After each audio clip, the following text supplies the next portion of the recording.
waxa waaye waa guursaday alxamdulilah ugu dambeyn waa guursaday. السلام عليكم يا أهل الأحباب أد بندين سلامي ميل كستو جوجتان ساعد ولبا أي كوتهاي وناكسن أو عن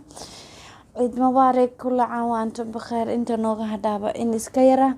waxaan ku leeyahay nabadku ciid nabadku baashaal waayuhu kuma xumeeyaan biidni ilaahi baari aad baan ku jecelahay walaalka qalbiga wanaagsan ee markasta aadka ii daawado waad ku mahadsantahay daawashada muuqaaladeeda love you adigii daawanay hantida kaliya aan leeyahay waa adiga idaawanaya sabab adiga wax iga dhigay waanad ku mahadsantahay daawashada muuqaaladeeda. Okay, waxaan u diray hambalyo walaashay Atriisha Baadiyo iyo Nuruddin. Waxaan leeyahay labadii isku waara ubad khayr qabana kala hela Allah inka dhigo. Waxaan leeyahay maasha Allah waa ku farxay runtii guurkiina dhalinyaradiisa calmato isku soo baxayaatiin kal iyo laab hor socod qurux badan guurku wax sahlan maaha qalbigiisa calmadana waa in la ilaaliyo loo baahan yahay in la isku dulqaadaa loo baahan yahay waxaan idin soo diray oo kaliya hambaliyo waano biinilaa inaad arki doontaan oo rajeynaya isku dulqaata cadowyo iska imaanayaan cadowyada yimaada midba midka kale ha u noqdo gabaad mid ka celiya dhibaatada waxaan ku ri kale inuu noqdo وهلك دبتاه ودمده ما فهمتي جعل هذا قروح بدن نولول هذا قروح بدن waxaan ku leeyahay insha Allah biinillah waxaan rajeynayaa ina caruurtiina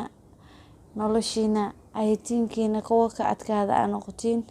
biinillah maadaama tiin laba qofood oo indhaha bulshada marka hambalyo aad baan ugu farxay meerkiina arooskiina ha noqdo mid aad u qurux badan insha Allah biinillah baari saaxiibada idaawaneen garaaga maalmahan waan iska ciidi isku diyaarinteeda iyo ma fahanti Ramadaanki 10 dambana waa lagu jiraa Allah naga aqbalo dhammaanteen inta xanuunsan xanuunka Allah ka qaado inta isguursato nolosha Allah u nooriyo inta waxaan ku ri kala fog Allah isu keeno karoonu intuu kala eriyana waxaan ku ri Ilaahay isku soo xaliyada mar kale aad baan idin jecelahay Soomaali weyn waa hambalyo aad u qurux badan oo aan la jeclaystay labadaas walaalheeya waxaan idin leeyahay Faadimo Cabdulaahi Faadimiina iyo Nuruddin KL nolol aad u qurux badan oo aan inaba caadiyana idin rajeynaya oo lagu baraaro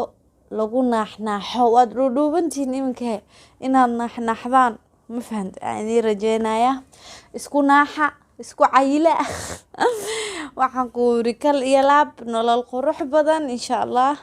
waxaan ku leeyahay hambalyo markale hambalyo nolosha quruxda badan ee kaleelateen Ilaahay ha igu garab galo markii wax la dooranayo oo aad leedahay wax hebel inaan doorto weeyaan waa inaan ku intifaaca Soomaha marka insha Allah isku intifaaca noqdo kuwa noloshooda sida diamond oo kale oo ilaaliya oo xafita u jeclaada mar walibana inaad sabarka weheshataan weeyaan labadiina dhinacba jacayl sabar la'aan ma socdo wax waliba laga gungaaro lagu guuleystay daarto oo bilad loo xirtay sahal lagu ma helin wax sahal ku yimaada ma jiraan wax waliba intii ka qurux badan yihiin inta loo soo maray way ka dhib badan tahay serious waana ku haya cadeynteeda oo cid kasta iyo taariikh walba waa daawan kartaa. Wax waliba oo lagu guuleysto ood aragta guushoodii miro dhalkooda hadaad aragtaba dhibaatada laga soo maray wax sahlan maaha, serious.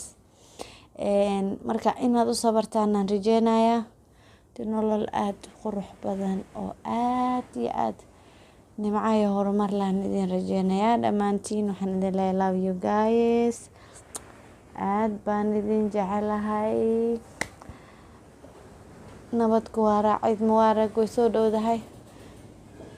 Taajidka inta dambana Allah naga aqbaliyo Ramadaanka.